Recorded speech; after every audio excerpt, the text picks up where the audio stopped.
Mercator Ocean International is a ocean forecasting center based in Toulouse, France. We're currently in the process of transitioning into an IGO, an intergovernmental organization, which was announced in 2022 at the One Ocean Conference and backed by 6 European states.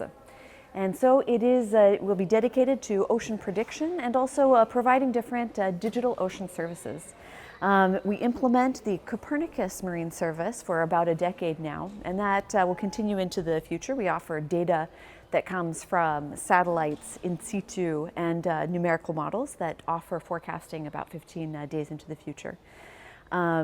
We also recently worked on a project that was launched at the Digital Ocean Forum in Brussels this month called the EU DTO, that is the European Digital Twin of the Ocean, part of something that we call the EDITO infra project.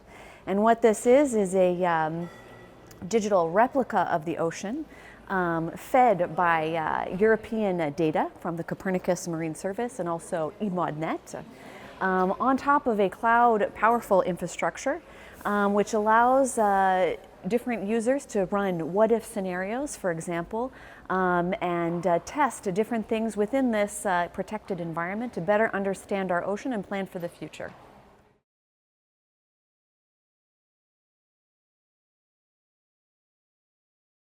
So Mercator Ocean is dedicated to ocean prediction and ocean forecasting through the implementation of, for example, the Copernicus Marine Service. And we offer a suite of models across the blue, that's the physical ocean, the green ocean, which includes biogeochemical variables, and the white ocean, which includes sea ice.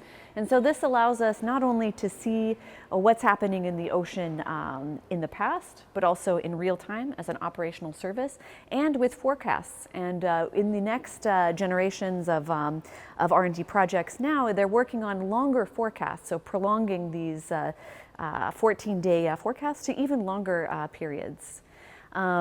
I mentioned a little bit earlier this digital twin of the ocean, a project of the EU Mission Ocean of the European Commission.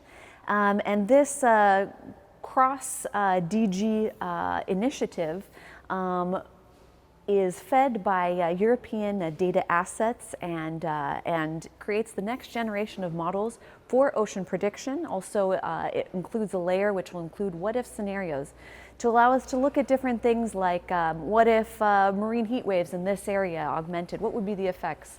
What if plastics were to be augmented in this area? Where would they end up and what could be the effects?